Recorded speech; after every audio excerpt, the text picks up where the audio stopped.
My name's Ferris, and I'm the Chief Executive Officer at Autumn Aged Care, and I've been doing that for over 20 years. Autumn Care is a residential aged care provider. We operate 3 homes currently, and we'll be operating a 4th next year, and that'll take us to about 680 beds. I'm probably an interesting CEO in that every external CV that comes into the organisation comes over my desk, and I have a look at it before it goes anywhere else. There's a whole range of things that I'm looking for, but really we're looking for candidates that we think are passionate about the industry, that are likely to want to work in a good organisation for an extended period of time, not somebody who is just wanting a few shifts and to be transient and then move on somewhere else. It takes so long to train somebody and for them to become familiar and highly competent in your environment. And if you're going to perform at a really high standard, then you need to have longevity in those roles and a real continuous improvement focus as well. We're really looking for soft skills, communication, commitment, for somebody we think is in it for the right reasons. It's not just like somebody going, oh, I'm a hairdresser one day, I want to be a aged care worker the next, I'll give it a try. It doesn't really work. You need to have done all the training beforehand, and you need to have qualified and been through the placement and know that that is your calling. And that's what you want to be, and they're the staff that we want to interview and employ in Autumn Aged Care. We're very soft skill driven. You have to be a good, effective communicator. If you can't communicate with residents, with other staff members, with family members, with other support contractors working in the environment, whether it's physiotherapists or maintenance staff or food services staff, it just doesn't work. You don't have to be highly verbal. There's the role for introverts, extroverts, and everybody in between, but you have to be able to communicate really well.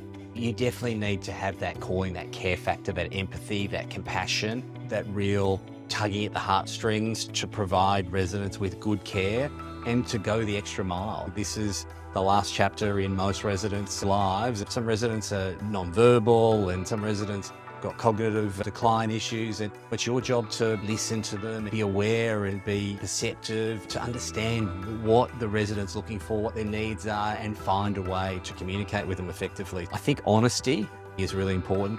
It's so easy for staff in this environment to not be 100% honest, whether they've done the personal hygiene, but yet they tick it off, whether they have dressed a resident on their schedule for the day and they tick it off. So if you're not 100% transparent and honest, we don't want you working for us. Being physically fit for the job that you're applying for is important. So if you're applying for example, a personal care worker's role, you need to be able to walk 10, 12, 15,000 steps a day. It's a busy physical job. You're not actually lifting heavy weights or anything like that, but you're moving all the time. Autumn Aged Care's relationship with NIET is amazing. We're similar organisations in terms of ethics and values. We have a close working relationship. We both want the same thing. We want high quality trainees, and NIET wants to produce high quality trainees. And that's a good thing for the trainees, for residents. For us, it's a good thing for the industry. It's all about quality candidates. It's about quality trainees, getting quality education, becoming quality personal care workers or aged care workers. I can honestly say we have worked and continue to work with a lot of RTOs, but NIET's quite unique in that NIET goes the extra mile, knows their students better than anyone else does, provides a better level of support for those students, and turns some potential aged care workers that might not have been confident into really good, confident aged care workers over time. My advice to students who would like to get a qualification in individual support is do it.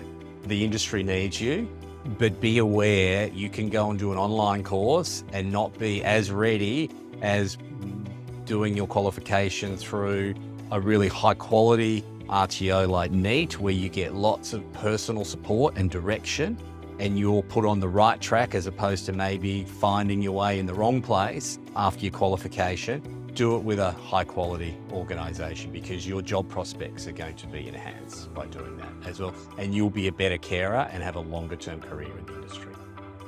It's important to us to have well-trained candidates that come from organisations like NIET. It's about quality. If they're not doing a good job, the service to the resident isn't going to be as good.